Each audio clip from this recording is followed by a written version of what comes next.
শান্তনু ঠাকুর বড় বড় কথা বলেছিল, সিটিজেনশিপ কার্ড করে দেবে, মতুয়াদের নাগরিকত্ব দেবে। আজকে সেই শান্তনু ঠাকুর উল্টো সুর গাইছে, কি বলছে 5 লাখ রোহিঙ্গাদের নাম কাটা যাওয়ার সঙ্গে সঙ্গে যদি 2 লাখ মতুয়াদের নাম কাটা যায় তাতে আমার কিছু যায় আসে না।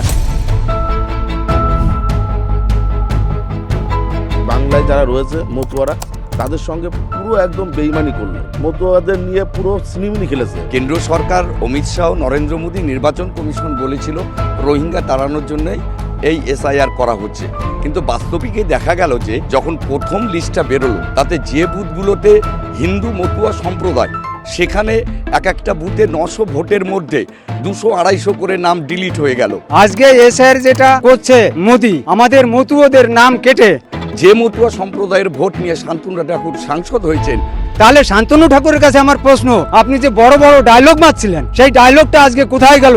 আজকে আমার মতুয়া ভাইরা সবাই ভোটার লিস্টের নাম বাদ যাওয়ার পরে কেউ হার্ট অ্যাটাক করছে, কেউ গলায় দড়ি নিচ্ছে, কেউ বিষ খাচ্ছে। আজকে এর জবাব মোদী সরকার, অমিত শাহ এবং শান্তনু ঠাকুরকে দিতে হবে। যখন মমতা বালা ঠাকুর তার আবাসে, তার নিবাসে অনশনে বসেছে, ঠিক সেই সময় শান্তনু ঠাকুর মতুয়াদের কথা না ভেবে অস্ট্রেলিয়ায় বেড়াতে গেছে এবং মতুয়া কার্ড দিয়ে হাজার হাজার টাকা তিনি লুটেছেন। যে মতুয়া কার্ড দেখিয়েও নরেন্দ্র মোদী, অমিত শাহর পুলিশ তাদেরকে রক্ষা করেনি। বিভিন্ন সময় যে মতুয়ারা 20 বছর 25 বছর ধরে ভোট প্রদান করেছে, প্রধানমন্ত্রী তৈরি করেছে, মুখ্যমন্ত্রী তৈরি করেছে এবং দেশের স্বরাষ্ট্রমন্ত্রী তৈরি করেছে, এদের ভোটেই রোহিঙ্গা ধরতে যেয়ে লক্ষ লক্ষ মতো ভোট বাদ পড়ে গেছে। এবারে ভাই ভোটের লড়াই এই এখানেই দেখবো।